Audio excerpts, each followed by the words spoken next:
या ठिकाणी आपण क्वेश्चन नंबर 36 सॉल्व करणार आहे. A capacitor of capacity C has charge Q and energy storage E. Energy store E दिलेला आहे जेव्हा त्याची कॅपॅसिटी सी असेल आणि त्याच्यावरचा चार्ज क्यू इतका असेल. If the charge is increase to 3Q the energy store is E1. हा charge जो आहे तो 3Q पर्यंत आपल्याला इन्क्रीज करायचा आहे. ओके, त्याच्यामध्ये जी एनर्जी स्टोर होणार आहे ती E1 इतकी असेल. The relation between E1 and E is. तर आपल्याला या ठिकाणी रिलेशन ऑब्टेन करायचं E1 आणि Eमध्ये. तर हा क्वेश्चन 2021ला आलेला होता. याच्या 4 ऑप्शनपैकी पहिले जे ऑप्शन आहे ते E1 is equal to E divided by 6. B option आहे E1 is equal to 3E. C option आहे E1 is equal to E divided by 3 आणि जे डी ऑप्शन आहे ते E1 is equal to 9E. तर या 4 ऑप्शनपैकी या क्वेश्चनचा करेक्ट आन्सर काय असणार आहे.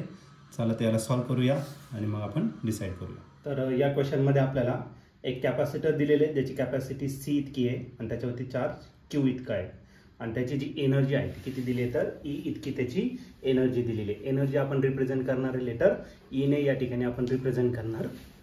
मग energy E is equal to energy store in a capacitor. त्याचे फॉर्म्युले 3 आहे. तर तिन्ही फॉर्म्युले मी राईट करतो आणि त्याच्यापैकी कोणता सिलेक्ट करायचा तो घेऊ आपण. तर पहिला आहे 1/2 CV². दुसरा आहे 1 सेकंड जो फॉर्म्युला आहे तो आहे 1/2 Q इंटू V आणि लास्ट जो फॉर्म्युला आहे तो आहे 1/2 Q²/C.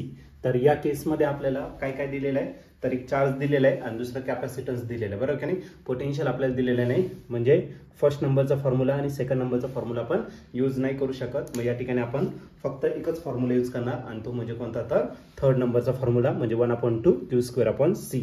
तर हा एनर्जीचा फॉर्म्युला आपल्याला या ठिकाणी भेटला. ओके, मग पहिल्या केसमध्ये जी एनर्जी दिलेली आहे ती किती दिली आहे तर 1/2 Q²/C. मग आपण त्याला राईट करणार Q²/2C. हे झालं पहिलं कंडिशननुसार आणि याला इक्वेशन नंबर 1 कन्सिडर करू. त्याच्यानंतर त्याचं जे चार्ज आहे ते इन्क्रीज करायचं 3Q पर्यंत. ओके, आणि एनर्जी स्टोर जी आहे ती किती तर E1. ओके, चार्ज फक्त चेंज करायचा आहे, कॅपॅसिटन्स तेवढाच ठेवायचा आहे. ठीक आहे, मग नवीन जी एनर्जी आहे ती किती झाली E1 आणि हा जो चार्ज आहे तो काय झाला Q1² divided by 2C. Okay, आणि हा जो Q1 आहे तो Q1 किती दिला आहे तर 3 टाइम्स Q दिलेला आहे तुम्हाला. ओके, 3Q करायचा आहे. मग याच्यामध्ये आपण पुट करणार Q1च्या जागी आपण काय टाकणार 3Q त्याचा स्क्वेअर डिवायडेड बाय करायला 2C. हे त्याचं रिझल्ट हे गिवन दिलेलं आहे तुम्हाला.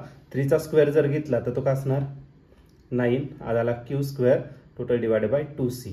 ओके, आता याला जर तुम्ही सिम्प्लिफाईड जर केलं तर Q²/2C याची व्हॅल्यू आपल्याला भेटली आणि ती किती तर E इतकी आहे. मग 9 आणि या टर्मची व्हॅल्यू जी आहे ती किती असणार तर E इतकी असणार. मग आपला जो E1 आहे तो E1 किती असणार 9 टाइम्स E असणार.